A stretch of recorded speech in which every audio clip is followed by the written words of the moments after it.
நெத்தி போட்டு தெரிக்குது நெஞ்சு குழி அடைக்குது. இப்போ நீங்கள் ஸ்க்ரீனில் பார்த்த மாதிரியான லவ் ஸ்டேட்டஸ் நம்ம இன்சாட் ஆப்பில் எப்படி எடிட் பண்ணுறது அப்படின்னு சொல்லி பார்த்துடலாம். நீங்கள் டேரெக்டாக இன்சாட் ஆப் ஓப்பன் பண்ணிக்கோங்க. ஆப் ஓப்பன் பண்ணிட்டு வீடியோ மோடு கிளிக் பண்ணி நியூ ப்ராஜெக்ட் கொடுங்க. நியூ ப்ராஜெக்ட் கொடுத்துட்டு ஃபோட்டோ மோடு போயிட்டு நீங்கள் என்ன ஃபோட்டோ வச்சு ஸ்டேட்டஸ் எடிட் பண்ணுமோ அந்த ஃபோட்டோவை செலக்ட் பண்ணிட்டு கீழே இருக்க ஓகே கொடுத்துருங்க. கொடுத்துட்டு டேரெக்டாக கேன்வாஸ் போயிட்டு 9:16 ஃப்ரேம் கொடுத்துருங்க. நீங்கள் ரீல்ஸில் போஸ்ட் பண்ணணும் இல்லை யூடியூப் ஷார்ட்ஸில் போஸ்ட் பண்ணணும் அப்படின்னா அந்த ஃப்ரேம் தான் கரெக்டாக இருக்கும். செலக்ட் பண்ண பின்னாடி உங்கள் பிக்சர் வந்து ஃபுல் ஸ்க்ரீன் செட் ஆகலை அப்படின்னா கீழே கிராப் இருக்கும். கிராப் போயிட்டு 9:16 கொடுத்தீங்க அப்படின்னா இப்போ வந்து பிக்சர் வந்து கரெக்டாக ஃபுல் ஸ்க்ரீனுக்கு செட் ஆயிரும். ஸ்க்ரீனில் பார்த்தீங்கன்னா ஃபோட்டோவில் கீழே பாட்டமில் வந்து இன்சார்ட் லோகோ கொடுத்துருப்பாங்க. மேலே ஒரு பெருக்கல் இருக்கும். கிளிக் பண்ணி ஃப்ரீ ரிமூவ் கொடுத்தீங்க அப்படின்னா லோகோ வந்து ரிமூவ் ஆயிரும். நெட்டை ஆஃப் பண்ணி வச்சுட்டு பண்ணிங்க அப்படின்னா விளம்பரம் இல்லாமையே லோகோவை ரிமூவ் பண்ணிக்கலாம். இல்லாட்டி நீங்கள் விளம்பரம் பார்க்கணும். லோகோ ரிமூவ் ஆயிடுச்சு. நெக்ஸ்ட்டு பார்த்தீங்கன்னா அந்த ஃபோட்டோவோட டியூரேஷன் 5 செகண்ட் இருக்கும். நான் வந்து ஒரு 24 செகண்ட் வந்து அட்ஜஸ்ட் பண்ணிக்கிறேன். நீங்கள் எத்தனை செகண்டுக்கு ஸ்டேட்டஸ் எடிட் பண்ணுறீங்களோ அதுக்கேற்ற மாதிரி அட்ஜஸ்ட் பண்ணிக்கலாம். நீங்கள் டச் பண்ணாலே அந்த ஏரோ வரும் 2 பக்கமே. நீங்கள் ரைட் சைடு ஏரோவை அப்படியே ட்ராக் பண்ணி டைமிங் அட்ஜஸ்ட் பண்ணிக்கலாம்.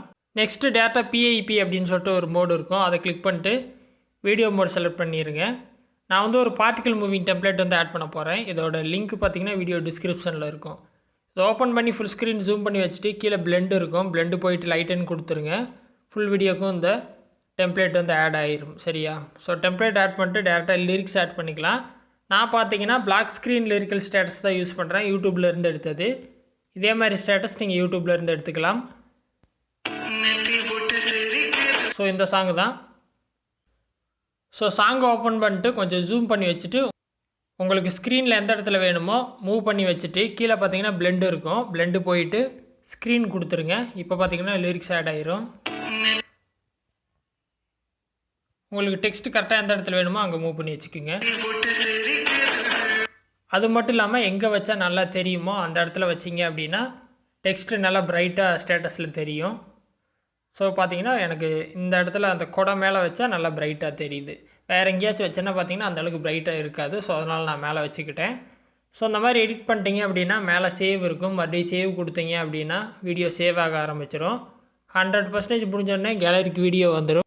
அதுக்கப்புறம் நீங்கள் சோஷியல் மீடியாவில் ஷேர் பண்ணிக்கலாம். இந்த எடிட்டிங் ட்ரை பண்ணுங்கள். ஏதாவது டவுட் இருந்தால் வீடியோ கமெண்ட்ஸில் சொல்லுங்கள். வேறு எது டாபிக்ஸில் வீடியோ வேணும்னாலும் கமெண்ட்ஸில் சொல்லுங்கள். நான் போஸ்ட் பண்ணுறேன். ஃபஸ்ட் டைம் சேனல் வந்துருந்தால் சப்ஸ்கிரைப் பண்ணி சப்போர்ட் பண்ணுங்கள். இன்னொரு யூஸ்ஃபுல்லான வீடியோவில் உங்களை நாளைக்கு சந்திக்கிறேன். நன்றி, வணக்கம்.